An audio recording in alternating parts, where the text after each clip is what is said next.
We'll go ahead and add some gravy right there. A little bit more. One more. Hey y'all, so tonight we back at it again with another easy weeknight or everyday meal. We're gonna go ahead and make some Salisbury steak and gravy, or if you want to call it hamburger steak and gravy, whatever you used to calling it, but we're gonna go ahead and make it tonight and make it good. We got the hamburger right here, and then we got an onion, some milk, and a few other things. So let's get started.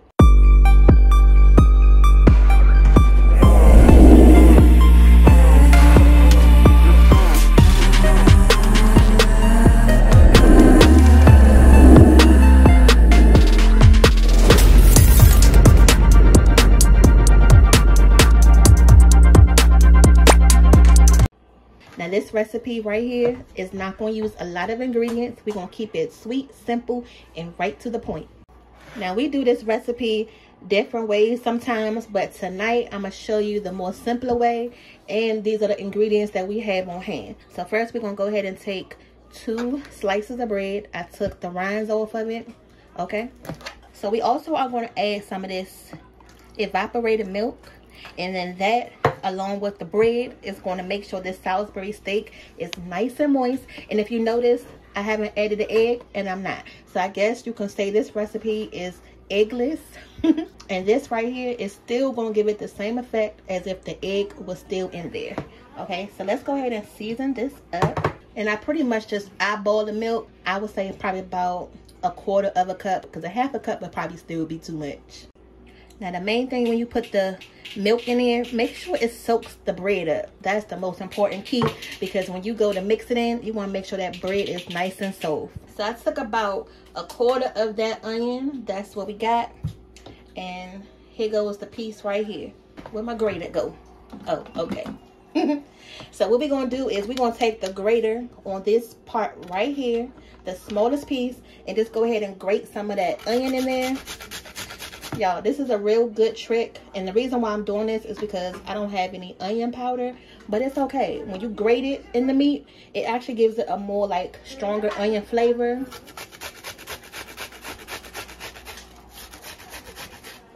And on the back, you're gonna see all that onion right there. So just go ahead and just scrape it off.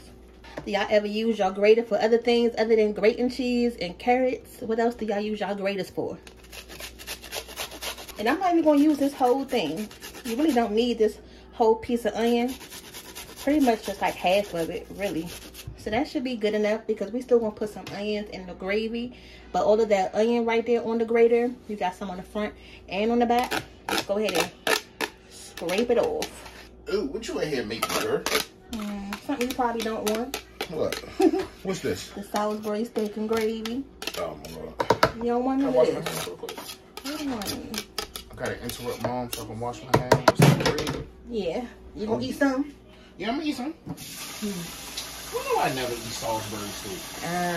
You know, they be acting funny sometimes. Sometimes he in the mood for it. Sometimes yeah, that's one of the dishes not. you gotta be in the mood to eat though. But we gonna make it taste good, so we gonna get them in the mood. Actually, I'm gonna go ahead and grate a little bit more of this, because this is a lot of hamburger meat. I just want to be on the safe side. All right, and then to that, we're gonna go ahead and add some of this minced garlic. We're gonna go ahead and add a good healthy squeeze of that. Okay, so pretty much by the time I finish saying that phrase, that's how much we're gonna add. And then to season it, a little bit of kosher salt, and then we have some of this buttery steakhouse. Yummy. That's London's favorite word, is to say yummy. Everything is yummy. So we're going to go ahead and use that today. We're going to go ahead and add some of this. All right. And then I'm going to add some of this adobo. Y'all know the adobo got a little bit of this, a little bit of that, a little bit of everything. So we're going to go ahead and add a little bit of that to the bowl as well. So this should be good for right now. We're going to go ahead and start mixing this up. Y'all know y'all gotta get dirty, okay?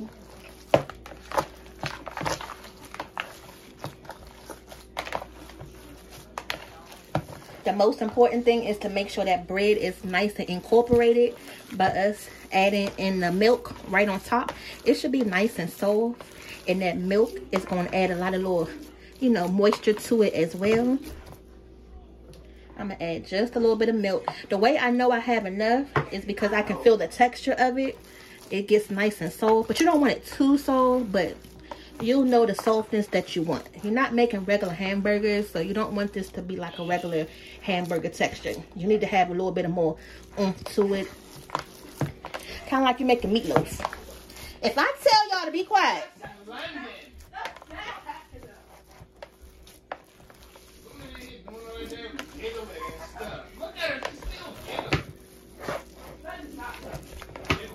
What am I doing, child? Stay up here. This bowl is just not trying to cooperate.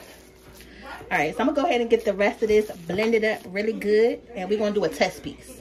So now we're gonna go ahead and do a taste test. We're gonna go ahead and see if those seasonings are right in our meat that we seasoned up, because y'all know we can't taste the meat before we cook it, and we want to make sure that we seasoned it good. So this right here, we can cook up like we're making a hamburger and make sure it tastes right.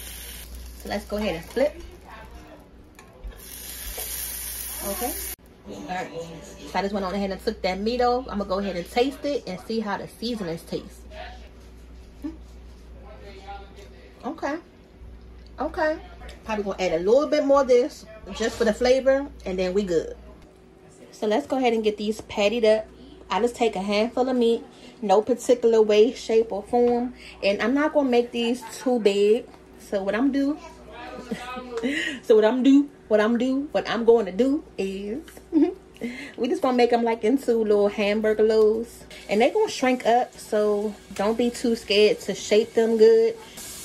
Hopefully y'all hear that sizzle. I'm gonna show you in a second what the pot is looking like. Just gonna go ahead and get a couple more of them in there first.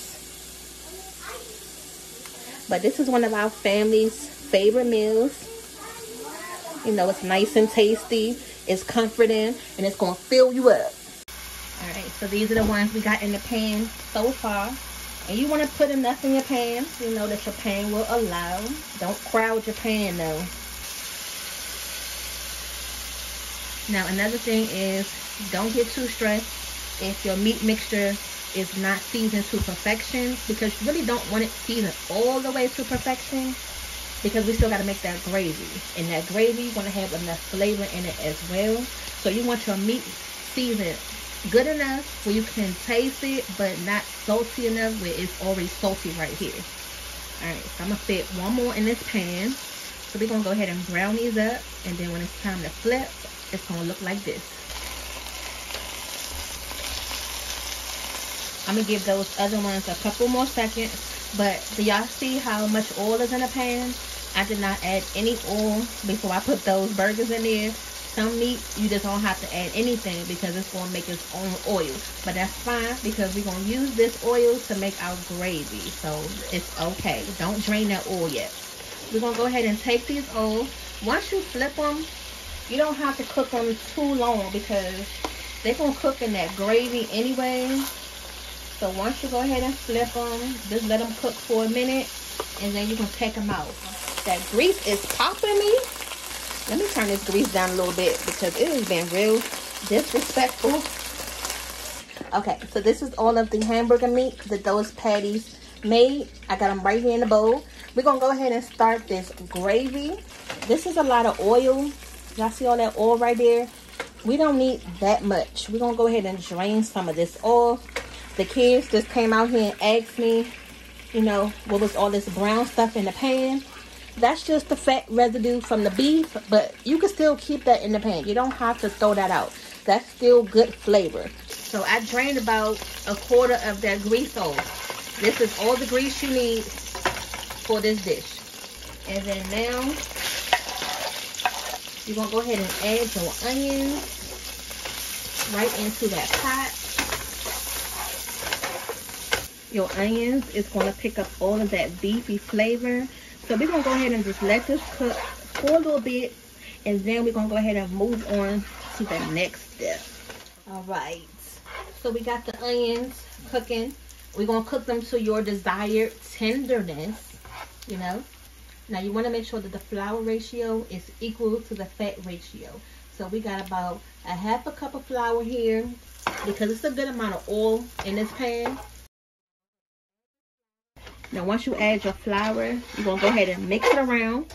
And you wanna make sure that your onions is cooked enough before you add your flour, because once you add your flour, you pretty much can't go back, okay? You can't go back. So from this point forward, you either gonna make a good gravy or you're gonna F it up, like point blank period. Once you cook it for at least about 1 to 2 minutes, just stirring it around, then you can go ahead and add your liquid to it. And that's the next step to making the gravy. So now we're ready for the liquid. And I'm going to add a little bit at a time just to go ahead and get it mixed in. All right. So right here, I got 2 cups of water so far. And I'm going to go ahead and start just mixing that in there. And the main thing is you want to make sure you get all those lumps out from the flour. So if you have a spoon like this with the holes, or if you have a whisk, go ahead and just start working that in. I'm going to go ahead and add some more water to this. Right. Oh, okay. So that was probably about 4 or 5 cups of water. The only thing I should see in here is the onions. I shouldn't see any like clumps of flour in there, and that's what you want. So go ahead and just keep whisking that up, and then once we get it smooth like this, then we can go ahead and add some more liquid. It's coming together. It's coming together, y'all. So right now we haven't added any seasonings to our gravy. You can see it's starting to thicken up and boil up. So now we're gonna go ahead and start to season it. If y'all don't know by now, we love this oyster sauce. It's so good and it adds so much depth and flavor to your dishes, especially gravies. So we're gonna go ahead and add this. If you don't know where to find this, you can find this in your international store, and it's also going to help the color of your gravy change. Okay, so now you want to give your gravy a taste. I'm going to add a little bit more. So now that the gravy is at the consistency that you want it, we're going to go ahead and drop the burgers back in. Mom, what do you mean burgers? The burgers. Can I have one when you're done? Hold on. What are you doing with those? I'm putting them back in the meat. Why? Because we got to cook it. Now that we're going to go ahead and add the meat back in there, we're going to go ahead and simmer this. And we're going to cut this down so that way everything can get nice and tender. And don't worry, all of these pieces of meat that we cook is going to fit right into this gravy. Now listen, if you're looking for an alternative to making this dish and you don't find ground beef at your store, you can use meatballs. My meatballs down, and then you see them caramelized. Is they already seasoned it up prior to making this dish? Whew, it was so good. That was a perfect alternative to making this Salisbury steak, is to get you some frozen meatballs. For whatever reason you can't find the ground beef in the store, y'all, that was so delicious. Okay, we have a video right now. We're gonna go ahead and link it below. Make sure you go ahead and check that out. We're gonna go ahead and let this cook and simmer for about 20 minutes just to let everything come together, and then we're gonna go ahead and show y'all the final plate. And the kitchen while you are recording. Okay, so right now, you guys, this is what the gravy in the Salisbury steak is looking like. And what I like to do is just make sure all the patties is submerged in that gravy. And you can go ahead and taste it now and see what the flavors are tasting like. Oh yeah. Now that big pack of hamburger meat, y'all see where it's at. It's right in this gravy, looking so delicious. Waiting for us to eat it. I got about 10 more minutes for this to go ahead and continue to simmer. But go ahead and check your gravy. Look at that consistency. Check the taste. After the 10 minutes is up, we're gonna go ahead and show you how to plate it up with that rice. Ooh. Make sure you keep watching. So we got some green beans right there on the plate. I'm gonna go ahead and add a bed of rice. So let's go ahead and serve it up. gonna go ahead and put one steak right there. Another steak right there. Now this is just for presentation, y'all. We're not about to eat all of this, okay? We'll go ahead and add some gravy right there. A little bit more. One more. And then here you go. That nice, rich Salisbury steak and some green beans. You gotta have your vegetables and that rice to sop up all of that sauce. Woo. Oh yeah. Oh yeah. Oh yeah. So until next time, we'll see you guys back for the next video. We're gonna Bye. see you later. See you later.